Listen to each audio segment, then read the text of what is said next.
Bismillahirrahmanirrahim. Assalamualaikum warahmatullahi wabarakatuh.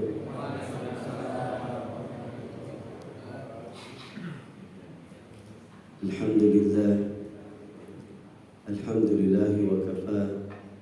Wassalatu wassalamu ala nabiyyina Muhammadin al-Mustafa wa ala alihi wa sahbihi ahli sidqi wal wafa.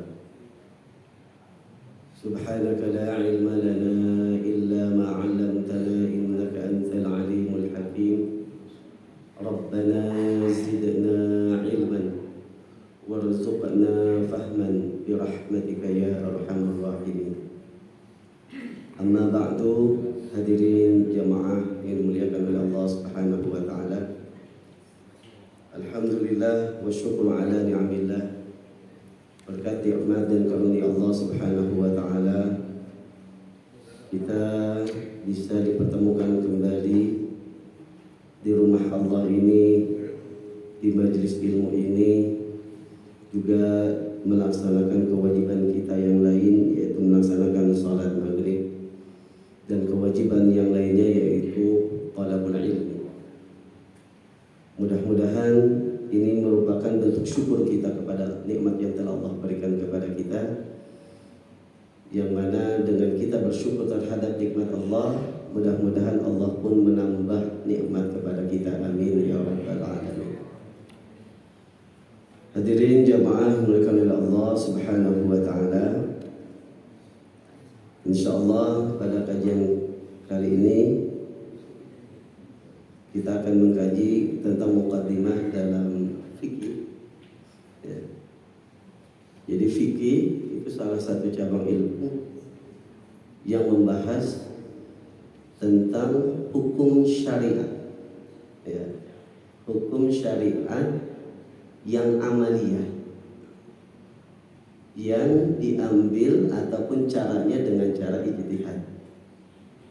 Jadi kalau kita mengklasifikasikan hukum syariat itu, ada yang berkaitan dengan akidah, ada yang berkaitan dengan amal ibadah, ya, al-amaliyah, seperti yang berkaitan dengan ibadah, ya, kemudian muamalah, kemudian ada fikih usrah, ya. Maka fikih ini lebih kepada hukum syariat yang amaliyah. Ya, yang amaliyah artinya yang menjadi aktivitas kita. Kalau yang hukum syariat yang berkaitan dengan keyakinan akidah itu dibahas dalam ilmu akidah atau ilmu tauhid. Tapi kalau fikih pembahasannya itu adalah tentang hukum syariat amaliyah. Sehingga dalam pembahasan fikih ini, karena diambil dari dalil dengan cara ijtihad, maka dalam fikih pun banyak ya hukum yang terjadi perbedaan pendapat di kalangan ulama. Ya, maka yang mungkin kita ya dalam kehidupan sehari-hari, khususnya dalam ibadah saja yang kita perhatikan ada perbedaan, ada yang mengatakan ini sunnah, ada yang mengatakan tidak sunnah. Itu karena memang fikih cara pengambilan hukumnya dengan cara ijtihad, bukan dengan cara qat'i, tidak 100% harus itu, tidak. Itu adalah pembahasan dalam fikih. Ya. Seperti misalkan salat witir menurut mazhab Hanafi itu wajib, ya. Tapi menurut mazhab Syafi'i dan juga beberapa mazhab lain misalkan itu sunnah. Nah, itu hasil dari sebuah ijtihad. Karena adanya perbedaan ya dalam memahami Al-Quran dan hadis. Jadi Al-Qurannya sama, hadisnya sama, cuman kan nanti ada menurut ulama ini hadisnya itu tidak sahih, hadisnya misalkan tidak bisa dijadikan sebagai landasan hukum, tapi menurut ulama lain itu hadisnya bisa dijadikan sebagai landasan hukum. Maka inilah kenapa terjadi perbedaan pendapat di kalangan ulama. Ya. Kemudian fikih itu sendiri secara garis besar itu dibagi menjadi 4. Ya. Kalau kita merujuk, kita mengkaji kitab-kitab fikih, itu pembahasannya itu dibagi menjadi 4 pembahasan. Yang pertama adalah fiqhul ibadah. Fikih ibadah ini berkaitan dengan ya ibadah kita. Ada 4 ibadah yang merupakan ibadah yang besar, sehingga banyak dibahas secara rinci di dalam kitab-kitab fikih. Seperti sholat, ya, itu masuknya kepada fikih ibadah. Sholat, kemudian puasa, kemudian zakat dan haji. Maka keempat ibadah pokok ini, ya, yang merupakan juga rukun Islam, itu dibahas secara rinci di dalam kitab-kitab fikih. Itu masuknya ke dalam fikih ibadah. Kemudian selain ibadah-ibadah yang pokok yang 4 tadi, salat, puasa, zakat, haji, juga dibahas ibadah-ibadah yang memang tidak terlalu besar seperti masalah udhiyah, ya, tentang kurban, kemudian akikah, kemudian juga nazar, ya. Nah, itu juga dibahas masuk ke dalam fikih ibadah. Kemudian yang kedua, pembahasan garis besar dalam fikih selain fikih ibadah ada fikih muamalah maliyah. Fikih muamalah, ya. Ini berkaitan dengan ya jual beli, kemudian pinjam meminjam, sewa menyewa, ya, riba termasuk di dalamnya, yang berkaitan dengan hubungan kita antar sesama manusia, muamalah, ya, khususnya muamalah maliyah yang berkaitan dengan harta.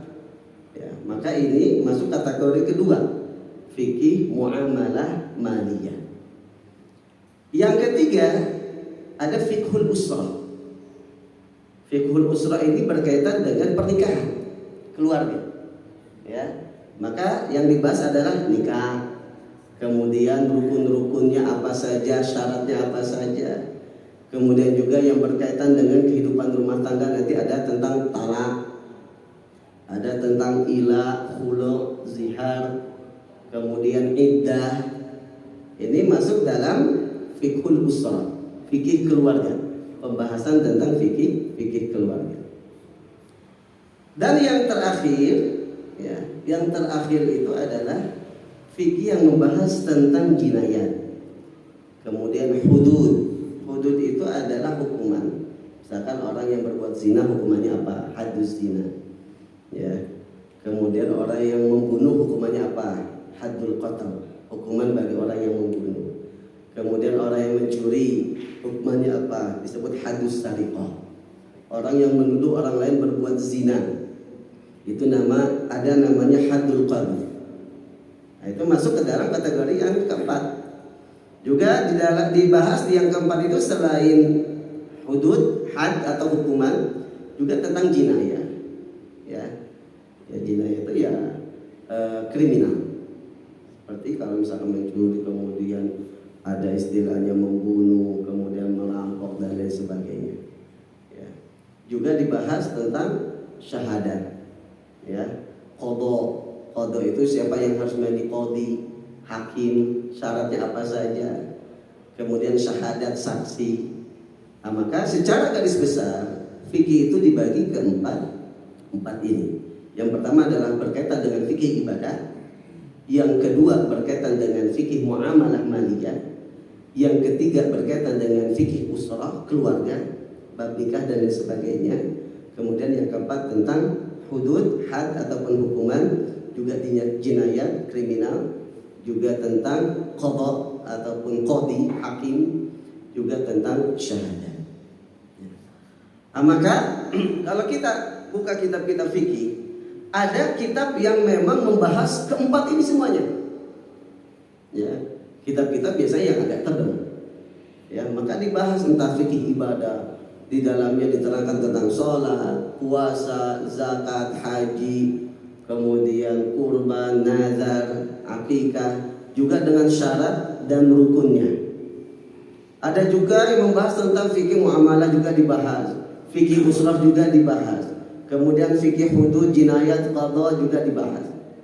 Tapi ada juga ulama yang hanya berkonsentrasi kepada salah satu dari 4 bagian itu. Ada misalkan kitab fikih yang hanya membahas tentang fikih ibadah, ya. Jadi hanya dibahas tentang sholat, kemudian puasa, zakat, haji saja. Bahkan ada yang hanya dari fikih ibadah itu beberapa bab saja, ya. Ada yang hanya membahas tentang fikih muamalah, ada yang hanya membahas tentang fikih usrah dan lain sebagainya. Ya. Nah, kemudian biasanya di dalam kitab-kitab fikih yang membahas keempat itu semuanya itu selalu diawali, ya kebanyakan diawali dengan fikih ibadah. Ya. Apa alasannya? Kenapa nggak fikih usrah dulu? Kenapa nggak fikih muamalah dulu? Ya, para ulama mengatakan karena ibadah itu adalah hubungan seorang hamba dengan Tuhannya, dengan Allah. Kita sholat hubungannya dengan Allah, ya. Puasa, zakat, haji, ya pokoknya ibadah itu seorang hamba hubungannya dengan Allah. Ketika hubungannya dengan Allah, dengan Tuhannya, itu adalah sesuatu yang penting, sehingga dikedepankan untuk dipelajari. Lalu setelahnya fikih muamalah. Kenapa?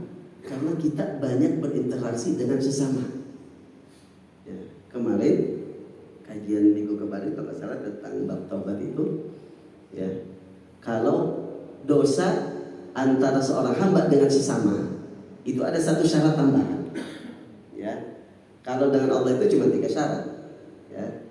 Dia berlepas, ya, dari maksiat tersebut, kemudian dia berkeinginan kuat untuk tidak mengulanginya lagi dan juga tidak kembali lagi untuk melaksanakannya, kemudian dia pun nyesal.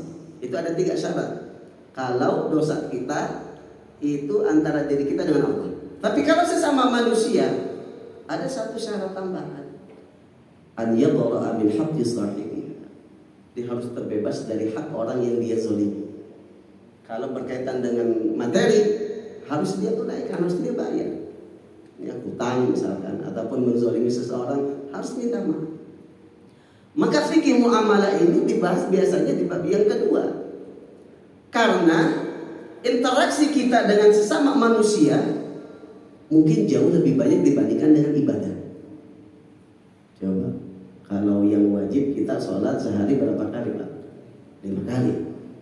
Coba kalau transaksi atau muamalah kita sesama manusia, jual beli saja, ya, kita beli air, kemudian kita beli makanan, ya, kita beli sesuatu dalam satu hari bisa lebih dari 10 kali, ya. Kemudian juga berkaitan dengan sewa menyewa, berkaitan dengan ujroh, ya, kita kerja kemudian ataupun kita mempekerjakan orang lain, itu ada ujroh, ada upah. Kemudian kita pinjam meminjam, kemudian ataupun wakalah, kita mewakilkan, kita nyuruh orang lain untuk melakukan sesuatu ataupun untuk membeli sesuatu. Maka muamalah ini itu jauh lebih banyak kita lakukan, ya, dibandingkan dengan ibadah. Tapi kalau ibadah itu hubungan kita dengan Allah sehingga dikedepankan. Kemudian ketika muamalah, ketika sudah punya uang, sudah punya ini, maka dibahas fikul usrah, berkaitan dengan keluarga. Bagaimana nikah yang sah, ya. Kemudian talak itu seperti apa? Kalau talak itu kapan boleh rujuk, kapan tidak? Pernikahan itu dikatakan sah kapan?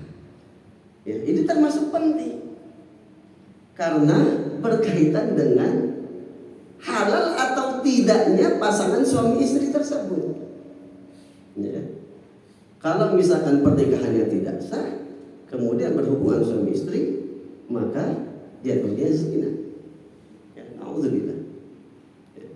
Nah, jadi setelah mapan, muamalah maliyahnya oke, baru dibahas tentang masalah keluarga, pernikahan, kemudian talak, kemudian kalau ditalak ada masa idahnya apa saja, kemudian ada istilah ila, khulu, zihar dan lain sebagainya. Nah, ketika banyak permasalahan di dalam kehidupan rumah tangga, maka butuh, misalkan ada permasalahan lapor ke hakim qadha. Ya. Maka di yang keempat ini dibahaslah tentang qadha. Qadhi itu siapa saja, saksinya siapa saja. Nah, maka ini pembagian fikih secara garis besar. Kemudian fikih sendiri tadi yang fikih ibadah. Ya. Kemudian khususnya dari ibadah tersebut yang utama adalah sholat. Kemudian dibagi lagi, dibahas lagi itu tentang syarat-syaratnya. Jadi kalau kita sholat harus tahu syaratnya apa, rukunnya apa saja, yang termasuk sunnahnya apa saja, yang membatalkannya apa saja. Karena ibadah seseorang itu akan dinyatakan sah secara fikih, secara syariat ketika memenuhi syarat dan rukunnya. Ya, misalkan syarat itu ada syarat wajib, ada syarat sah. Kalau syarat wajib, mungkin kita sering baca syarat wajib, syarat sah. Bedanya apa sih? Kalau syarat wajib itu orang yang memenuhi syarat-syarat wajib baginya melaksanakan ibadah. Seperti misalkan syarat wajib sholat adalah mukallaf. Mukallaf itu adalah orang yang baligh dan berakal. Ya. Kemudian syarat utama adalah Islam. Maka orang kafir tidak wajib sholat. Syarat wajib yang kedua adalah mukallaf, baligh dan berakal. Maka anak yang belum baligh tidak wajib sholat karena tidak memenuhi syarat wajib ini. Ataupun orang gila tidak wajib sholat. Orang yang hilang akal karena sakit, karena koma, kemudian karena dia pingsan, gila dan sebagainya, maka tidak wajib sholat. Kenapa? Tidak memenuhi syarat wajib. Ya. Nah, perlu kita ingat, nah ini penting. Baligh itu bukan dewasa. Baligh itu ada tandanya. Nah, kalau kita punya anak, kita harus ada tekankan Pak. Ketika dia memang benar-benar sudah baligh. Sebelum baligh saja, Rasulullah mengajarkan ketika usianya 7 tahun, suruh sholat, suruh puasa, suruh belajar, suruh ngaji. Kenapa? Ketika dia baligh sudah terbiasa. Karena kalau orang sudah baligh, sudah tidak ada toleransi lagi kalau dia melanggar, dia meninggalkan perintah Allah dan mengerjakan kemaksiatan kepada Allah, apa yang Allah larang, dosanya sudah ditanggung sendiri. Ya. Jadi baligh itu bukan ketika nanti usianya 17 tahun, itu mah dewasa menurut ya orang Indonesia. Ya bisa bikin KTP dan lain sebagainya. Tapi kadang ada anak usia minimal 9 tahun itu sudah baligh. Ya, sekarang usia 9 tahun, ya. SD saja sekarang kan kalau nggak salah 7 tahun. Ya berarti kurang lebih dia ketika usia 9 tahun itu ketika kelas 3 SD. Itu ada, tapi memang jarang. Minimal kalau dalam fikih itu seorang anak dikatakan baligh ketika memenuhi ataupun mengalami hal-hal yang merupakan tanda baligh. Ya. Minimal usianya 9 tahun menurut kalender Hijriah. Ya, menurut kalender Hijriah, bukan menurut kalender Masehi. Maka seluruh yang berkaitan dengan waktu dalam hukum syariat itu patokannya adalah kalender Hijriah. Ya. Nah, maka bagus juga kalau kita catat, misalkan anak kita lahir, bulan Masehinya dicatat, bulan Hijriahnya pun dicatat. Itu bagus. Supaya kita tahu nanti dia sudah usia 9 tahun belum menurut kalender Hijriah, kan gitu. Karena nanti akan banyak berkaitan dengan hukum-hukum syariat. Ya. Seperti misalkan tadi usia 9 tahun itu sudah baligh kalau dia memenuhi ataupun mengalami hal-hal tanda-tanda baligh. Seperti keluarnya air mani. Ya. Dengan cara apapun. Biasanya dengan cara mimpi atau bisa dengan cara apapun. Ketika keluar air mani kemudian usianya sudah genap 9 tahun, maka sudah dianggap baligh. Ini bisa berlaku bagi laki-laki ataupun perempuan. Coba sekarang, berapa banyak anak-anak yang sudah baligh tapi masih suka ninggalin sholat? Ya. Atau ketika bulan Ramadan masih suka meninggalkan puasa Ramadan. dan itu wajib diqadha. Nah, maka ini penting kita mengedukasi ya anak-anak kita tentang ajaran Islam. Makanya Rasulullah menyuruh ketika 7 tahun itu sudah disuruh. Ketika usia 10 tahun kalau nggak mau dipukul. Supaya ketika dia balik sudah terbiasa. Ya. Nah, kemudian ada juga kalau usianya misalkan untuk perempuan itu keluar darah haid khusus untuk perempuan. Ketika laki-laki ataupun perempuan dia belum mengalami tanda-tanda balik, tapi usianya sudah 15 tahun menurut kalender Hijriah, ya, maka dia sudah dianggap balik. Jadi ada anak, dia tidak mengalami hal-hal yang merupakan tanda-tanda balik. Dia tidak pernah keluar air mani. Kalau perempuan misalkan dia tidak pernah keluar darah haid, tapi ketika usianya genap 15 tahun menurut kalender Hijriah, itu sudah dianggap balik. Ya. Ketika usianya genap 15 tahun. Baik hadirin jamaah yang dimuliakan oleh Allah Subhanahu wa taala. Kembali kepada pembahasan tentang salat tadi, ya. Di dalam salat itu ada syarat wajib yang kita sebutkan tadi. Ya, kapan seseorang itu wajib salat? Ketika memenuhi syarat-syarat ini. Sehingga itu yang disebut dengan syarat wajib. Muslim, mukallaf itu balik dan berakal. Kemudian suci dari haid. Ya. Suci dari haid. Ini berbicara tentang syarat wajib. Maka wanita haid ataupun nifas, ya, suci dari haid dan nifas, maka wanita yang haid dan nifas tidak wajib sholat. Kenapa? Tidak memenuhi salah satu syarat wajib tadi. Ya. Ini syarat wajib berkaitan tentang wajib atau tidak seseorang melaksanakan sholat. Ya, itu disebut syarat wajib. Ada syarat sihah, syarat sah. Kalau syarat sah adalah sebuah ibadah seseorang akan dinyatakan sah ketika salah satunya memenuhi syarat sah ini. Kalau ditinggalkan salah satu dari syarat sah ini, maka ibadahnya tidak sah. Namanya juga syarat sah. Seperti misalkan kalau dalam bab sholat, syarat sah sholat suci dari hadas. Ya. Ada juga suci dari najis. Suci dari hadas. Hadas dibagi dua. Ada hadas kecil, ada hadas besar. Kapan kita punya hadas kecil? Kita mungkin sering dengar hadas kecil, hadas besar. Tapi kadang ketika ditanya definisi hadas itu apa? Atau ketika ditanya kapan kita punya hadas kecil? Mudah. Kita punya hadas kecil ketika kita tidak punya wudu, atau ketika wudu kita batal.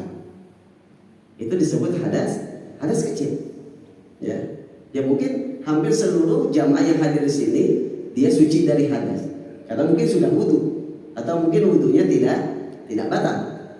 Kecuali nanti kalau ada yang batal, misalkan karena misalkan kentut dan sebagainya, atau kencing dan lain sebagainya, berarti dia punya hadas kecil. Untuk menghilangkan hadas kecil, ya wudu lagi.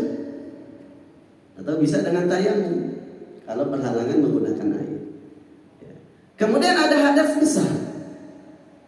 Hadas besar itu disebabkan karena pertama junub. Ya. Junub itu apa? Junub itu aslinya jauh. Secara bahasa junub atau janabah artinya jauh. Ya, tapi dalam istilah junub itu ketika seseorang mengeluarkan air mani dengan cara apapun. Ya, ini bisa laki-laki, bisa perempuan. Yang keluar air mani itu bisa laki-laki, bisa perempuan. Tapi memang kebanyakan laki-laki. Ya.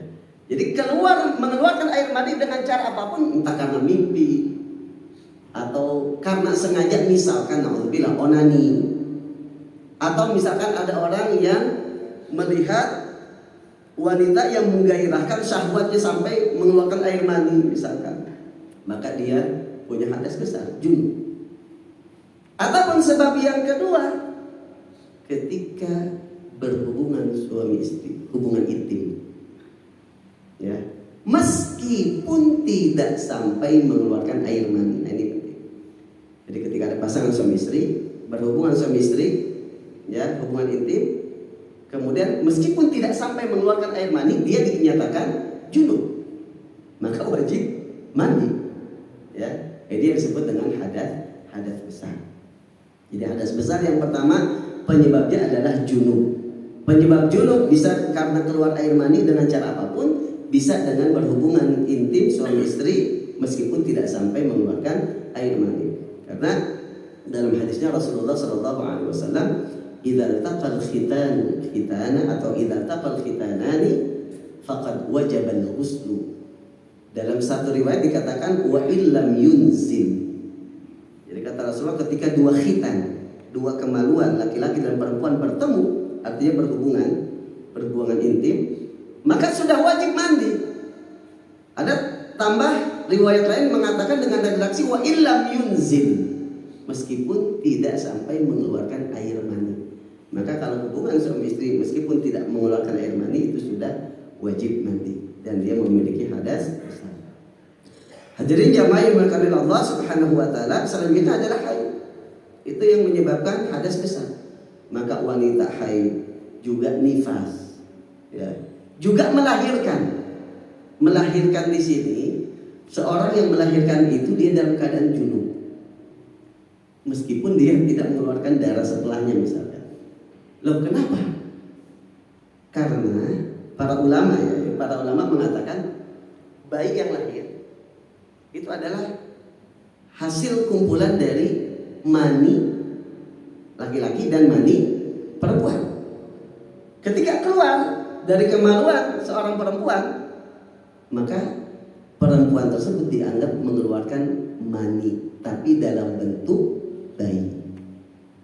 Sehingga wanita yang melahirkan meskipun dia tidak mengeluarkan darah, maka dia wajib mandi. Ya.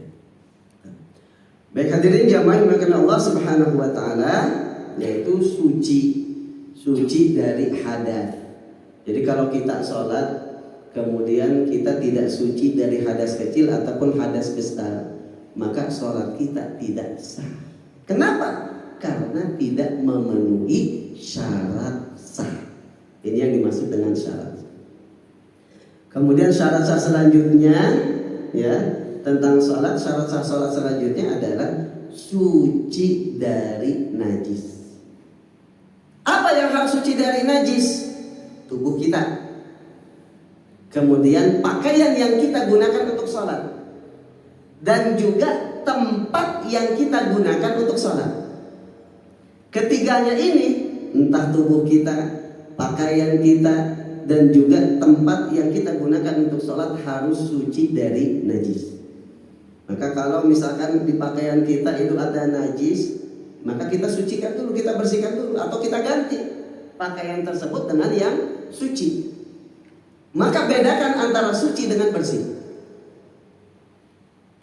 Pakaian ini misalkan ada noda, ya, kotor, tapi nodanya itu bukan najis, berarti pakaian ini kotor tapi suci, boleh digunakan untuk sholat. Kebalikannya, pakaian ini kelihatan suci, nggak ada noda, tapi misalkan tadi kena air kencing, ya, entah air kencing manusia atau air kencing hewan dan sebagainya, maka pakaian ini kelihatan bersih, tapi kalau sudah kena najis dia tidak suci. Yang utama itu yang suci, meskipun kotor, tapi misalkan nodanya tanah yang suci, ya, sehingga pakaian tersebut masih bisa digunakan untuk sholat karena dia kotor, tidak najis. Kecuali kalau nodanya itu memang najis, ya. Nah, jadi tubuh kita, pakaian kita, dan tempat sholat kita harus suci dari najis. Makanya ada firman Allah Subhanahu wa taala dalam surah Al-Mudaththir, wa thiyabaka fatahhir wal rujza fahjur. Ya. dan pakaianmu, maka sucikanlah kalau mau sholat. Ya. Kemudian ada hadis Rasulullah Shallallahu Alaihi Wasallam yang menceritakan bahwa ketika Rasulullah berjalan kemudian melewati dua kuburan, lalu Rasulullah berhenti. Kemudian Rasulullah pun mengambil pelepah kurma, dipotong menjadi dua, lalu ditancapkan kepada kedua kuburan tadi. Lalu Rasulullah pun menerangkan kepada sahabat, innahuma la yu'adzabani, sesungguhnya kedua orang yang di dalam kubur ini itu sedang diazab oleh Allah. Yang satu disebabkan karena suka mengadu domba, yang satu lagi tidak hati-hati dalam masalah kencing. Jadi diazab ini bukan karena perkara yang remeh. Wa ma yu'adzabani fi kabir. Dia itu diazab karena sesuatu yang besar. Maka kita hati-hati dalam kencing, itu adalah sesuatu yang besar, berkaitan dengan ibadah kita. Kalau kita tidak hati-hati dalam kencing misalkan, ya, makanya ya ini pun mungkin saran ya. Jadi yang saya pegang, kalau misalkan kita kencing, diusahakan duduk jongkok, ya, diusahakan jongkok, karena lebih lebih yakin air kencing itu sudah keluar semua dibandingkan dengan kalau kita kencing sambil berdiri. Maka kalau di tempat umum itu lebih baik ngantri, ya. Biasanya kan kalau yang berdiri itu tidak ngantri, ya, lebih baik ngantri yang ada toilet, ya, supaya bisa jongkok seperti itu. Ya. Nah, tapi kalau misalkan kita kepepet, ya, asal kita yakin saja itu sudah keluar sehingga tidak ada sisa-sisa dari air kencing tersebut. Ya. Baik hadirin jamaah yang dimuliakan Allah Subhanahu wa taala. Kemudian selanjutnya yang termasuk syarat sah, maka kalau pakaian kita kena najis atau tempat sholat kita itu ada najisnya, ya, kemudian tubuh kita ada najisnya, maka sholat kita tidak sah. Kenapa? Karena tidak memenuhi syarat sah. Ini yang disebut dengan syarat. Selanjutnya, mengetahui waktu sholat. Tidak cukup hanya dengan sudah masuk waktu sholat, tapi kita harus tahu itu sudah masuk waktu sholat sehingga kita bisa melaksanakan sholat. Apalagi kalau kita sholat di luar waktunya, Pak. Ini banyak terjadi. Ya, dulu ketika saya masih kuliah di Libya, saya setiap hari itu biasa naik kereta, turun pasar Minggu, ya, biasanya berangkat sebelum subuh dari rumah, ya, sholat di musola di stasiun. Kadang ada orang yang sholat tapi sebelum adzan supaya bisa dapat tempat duduk, ya. Istilahnya bisa dibilang yang pertama, sama saja dia belum sholat. Kenapa? Tidak memenuhi syarat sahnya. Dia sholat belum masuk waktunya. Ya, begitupun kita, misalkan kita buru-buru, ya, kalau nunggu azan dulu, nunggu masuk waktu sholat dulu, wah bisa ketinggalan pesawat, wah bisa ketinggalan kereta, wah bisa ini, nggak apa-apa sholat dulu. Ya kalau memang belum masuk waktu sholat, ya maka kita tidak memenuhi syarat sah. Nah, itu penting. Ya, gitu. Nah, kemudian selanjutnya adalah menutup aurat, ya. Menutup aurat. Nah, ini juga penting. Biasanya aurat laki-laki itu dari pusar sampai lutut. Bukan hanya bagian depannya saja. Ya. Jadi orang itu memperhatikan bagian depan saja. Bagian samping, belakangnya nggak diperhatikan. Sehingga ada orang sholat pakai pakaian agak ketat.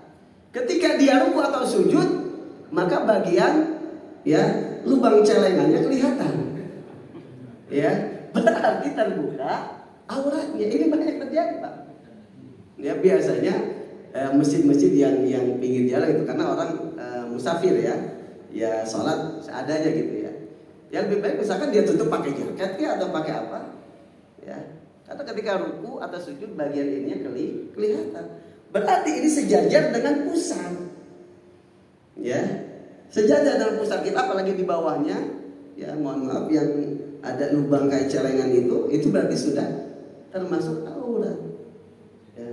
Nah, biasanya anak muda biasanya. Karena kan pakaiannya kalau anak muda itu ya pakai ya agak ketat gitu ya. Entah pakai apa bisa pakai apa. Kemudian pakai baju atau kaosnya pun yang agak ketat sehingga kalau ruku atau sujud bagian ininya kelihatan. Itu sangat disayangkan. Kenapa? Ya karena tidak memenuhi syarat sahnya. Ya. Kemudian yang selanjutnya syarat sah selanjutnya menghadap kiblat. Maka kalau orang sholat tidak menghadap kiblat itu tidak sah sholat karena termasuk syarat sah. Ya, itu yang dimaksud dengan syarat sah. Kalau tadi syarat wajib, orang yang memenuhi syarat-syarat tersebut wajib baginya melaksanakan sholat. Kalau syarat wajib puasa, orang yang memenuhi syarat wajib puasa wajib baginya melaksanakan puasa. Kalau syarat sah itu berkaitan dengan sah atau tidaknya. Kalau dia tidak memenuhi syarat sah tersebut, maka ibadahnya tidak sah. Kemudian ada rukun. Ya. Ada perbedaan antara syarat dan rukun. Para ulama fikih mengatakan kalau syarat itu sesuatu yang harus dikerjakan tapi tidak termasuk dari bagian ibadah tersebut di luar. Sedangkan rukun yang harus dikerjakan dan masuk bagian ibadah tersebut.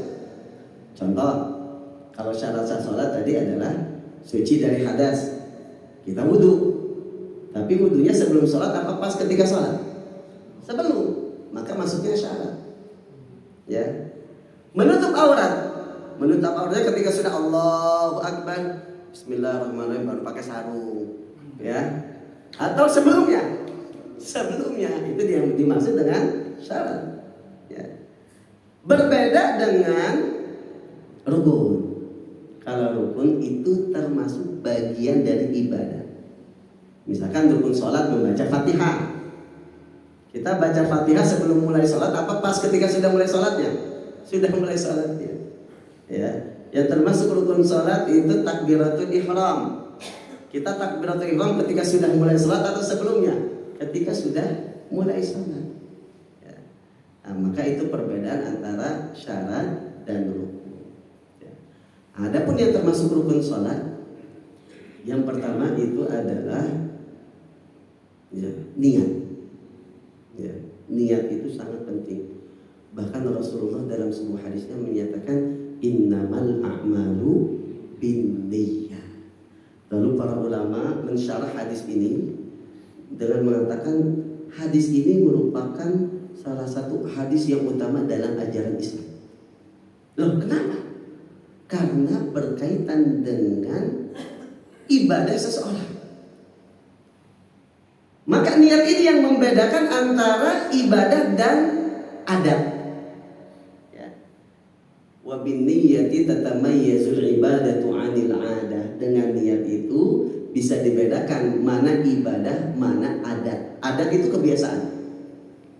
Misalkan setiap pagi kebiasaan kita mandi. Kalau mandinya mandi biasa, kita tidak niat untuk menghilangkan hadas besar, maka hadas besar kita, misalkan kita junub, Pak. Kemudian kan harus mandi wajib. Kita mandi biasa, nggak niat untuk menghilangkan hadas besar, maka hadas besar kita belum hilang. Kenapa? Tidak adanya niat.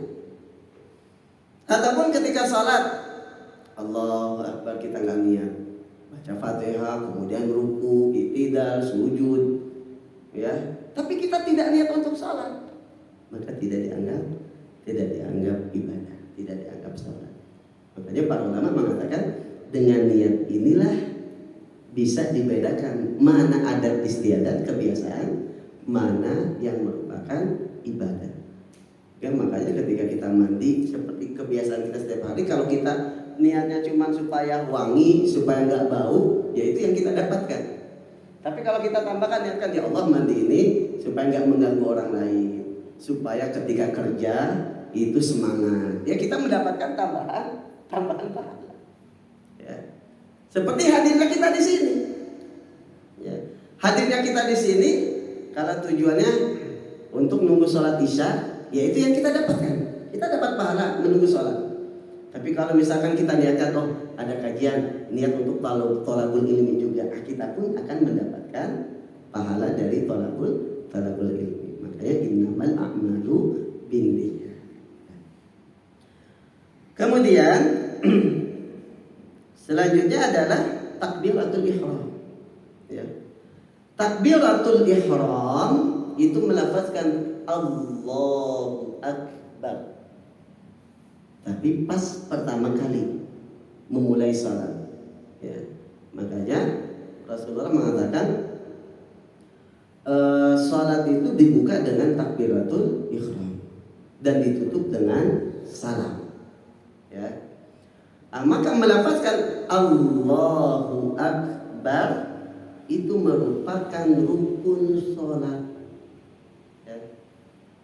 Adapun perpindahan dari berdiri ke ruku, kemudian dari setelah i'tidal ke sujud, dari sujud ke duduk di antara dua sujud, itu namanya takbiratul intiqal. Takbir perpindahan itu sunnah. Tapi kalau takbiratul ihram, ketika kita memulai salat Allahu Akbar, itu rukun. Nah, kemudian ini poin penting. Ya. Disyaratkan untuk takbiratul ihram dan juga bacaan salat, khususnya rukun qauli, ya rukun bacaan, disyaratkan minimal kita membaca dengan lisan kita. Ya. Tidak cukup membaca di dalam hati, ini penting. Ya. Bahkan ada sebuah kitab Akhtaul Musallin. Pokoknya judulnya itu kesalahan orang-orang sholat. Pengarangnya orang-orang Arab. Jadi bukan hanya di kita, di Arab pun mungkin ada orang-orang salah dalam sholatnya. Salah satu poinnya itu adalah orang ketika sholat dia membaca di dalam hati. Ya. Kenapa?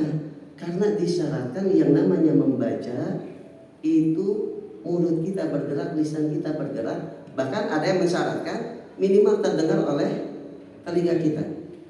Kalau dalam kitab-kitab fikih disebutkan an yusmi'a nafsa, dia memperdengarkan dirinya. Ya. Lalu dalilnya mana? Para sahabat pernah ditanya, bagaimana kalian tahu, bagaimana engkau tahu Rasulullah membaca? Bittirabi lihyati, dengan gerak janggutnya. Nanti kita lanjutkan.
Kita lanjutkan lagi. Nah, tadi disyaratkan an yusmi'a nafsahu, memperdengarkan diri. Minimal lisan kita bergerak. Ya, ada lihat tadi ketika sahabat ditanya bagaimana cara baca Rasulullah, bittirabi lihyati, dengan bergerak jenggotnya. Ya gak mungkin kalau Rasulullah jenggotnya bergerak, mingkem aja gak mungkin. Ya. Jadi ketika kita membaca bacaan, termasuk kalau kita baca Quran, mohon maaf. Yang namanya membaca itu lisan kita bergerak, ya. Sehingga para ulama fikih itu membolehkan membaca Al-Quran itu tidak boleh bagi orang yang junub, ya, bagi orang yang junub dan orang yang haid tidak boleh membaca, ya, tidak boleh membaca Al-Quran. Tapi para ulama yang melarang orang yang junub atau haid itu tidak boleh membaca Al-Quran masih membolehkan mereka kalau bacanya dalam hati. Akan gini, ya, karena memang membaca dalam hati itu tidak dianggap membaca. Ya, ketika kita baca Quran, kalau tidak bergerak lisan kita, ya, maka itu tidak dianggap membaca. Ya, begitupun dalam bacaan sholat. Ketika khususnya yang rukun qauli, ya, karena ini berkaitan dengan sah atau tidaknya menurut fikih. Takbiratul ihram, rukun qauli itu Allah. Kemudian yang termasuk rukun qauli adalah membaca Fatihah, surah Al-Fatihah. Kemudian yang termasuk rukun qauli itu bacaan. Yang termasuk rukun bacaan itu adalah membaca tasyahud akhir. At-tahiyyatul mubarakatuh, shalawat thayyibatu lillah. Ya. Kemudian yang termasuk rukun qauli adalah membaca salawat kepada Nabi Muhammad setelah tasyahud akhir. Tasyahud akhir itu sampai asyhadu an la ilaha illallah wa asyhadu anna Muhammadar Rasulullah. Sampai situ tasyahud itu. Selanjutnya membaca salawat Allahumma shalli ala Muhammad. Ya. Nah, itu Allahumma shalli ala Muhammad. Sampai di situ itu rukun qauli. Selanjutnya wa ala ali Muhammad itu namanya salawat kepada keluarga Nabi Muhammad. Ya. Nah, jadi rukun qauli pertama tadi takbiratul ihram, kemudian membaca surah Al-Fatihah, kemudian yang membaca tasyahud akhir, kemudian membaca salawat kepada Nabi Muhammad SAW setelah tasyahud akhir, dan yang kelima adalah salam. Salam kanan, assalamualaikum warahmatullahi. Minimal yang 5 ini. Ya, ketika kita membaca yang 5 ini yang merupakan rukun. Tadi kan rukun kalau ditinggalkan dan dilaksanakan tidak sempurna, maka ya sholat kita tidak sah. Nah, itu. Jadi sekali lagi dalam sholat itu ada syarat wajib, ada syarat sah, juga ada rukun. Ya, maka kita harus mengetahui mana. Ya, kemudian nanti ada tambahan, ada sunnah. Kalau dalam mazhab Syafi'i itu ada sunnah ab'ad. Sunnah ab'ad itu sunnah muakkad dalam sholat, yang mana kalau misalkan ditinggalkan maka dianjurkan dan disunahkan untuk sujud sahwi. Itu namanya sunnah ab'ad, sunnah muakkad dalam sholat, yaitu membaca tasyahud awal. Ya, itu sunnah ab'ad. Kemudian kalau dalam mazhab Syafi'i termasuk sunnah ab'ad itu adalah membaca doa qunut. Ini dalam mazhab Syafi'i, ya, membaca doa qunut ketika salat subuh. Ya, meskipun khilaf di antara ulama, ada yang mengatakan tidak disunahkan, ya. Tapi dalam mazhab Syafi'i juga dalam mazhab Maliki kalau masalah itu disunahkan. Ya, kemudian ada sunnah hayat. Sunnah hayat itu sunnah yang tidak muakkad. Muakkad itu yang ditekankan. Ya. Yang mana kalau sunnah hayat ini yang tidak ditekankan, kalau ditinggalkan maka tidak dianjurkan untuk diganti dengan sujud sahwi. Ya, seperti baca ta'awudz, ya. Kemudian membaca doa iftitah, ya Allahu akbar kabira ataupun Allahumma ba'id baini. Ya. Kemudian membaca surah setelah Al-Fatihah. Itu termasuk sunnah hayat. Juga membaca takbir intiqal, takbir perpindahan dari berdiri ke ruku. Itu termasuk sunnah hayat. Ya, sehingga kalau ditinggalkan, kalau sunnah hayat karena tidak ditekankan ghairu muakkad, kalau ditinggalkan tidak dianjurkan untuk sujud sahwi. Baik hadirin jamaah yang dimuliakan oleh Allah Subhanahu wa taala, itu saja secara garis besar tentang muqaddimah dalam fikih. Intinya kita penting untuk mengaji. Ya. Memang betul orang ada ungkapan gini Pak. Sudah mau sholat saja alhamdulillah. Betul. Ya. Sudah mau ibadah saja alhamdulillah. Betul. Sudah mau puasa saja alhamdulillah. Sudah mau zakat, sudah mau haji, umrah alhamdulillah. Betul. Tapi alangkah lebih alhamdulillahnya lagi kalau tahu dan sesuai dengan syarat dan rukunnya. Karena sesuai dengan ya diambil, karena para ulama ini tidak asal-asalan langsung ini jadikan syarat dan rukun. Mereka pun mengambilnya dari Al-Qur'an dan hadis. Ya, dengan kaidah-kaidah tertentu. Ya, maka mari kita perbaiki kualitas ibadah kita. Ya. Kuantitas oke, tapi lebih utama kualitas. Ya. Jadi istilahnya jangan sampai kita rajin sholat setiap hari, sholat sunnah nggak pernah ditinggalkan. Ternyata selama ini sholatnya nggak pernah wudu. Ya kan seperti itu. Ya. Nah, jadi kita tingkatkan kualitas ibadah kita, ya, sambil ditingkatkan juga kuantitasnya. Utamakan kualitas juga ditambah dengan kuantitas. Baik hadirin jamaah yang dimuliakan Allah Subhanahu wa taala, itu saja yang bisa kita kaji bersama. Kurang lebihnya mohon maaf. Wal afu minkum. Wassalamu alaikum warahmatullahi wabarakatuh.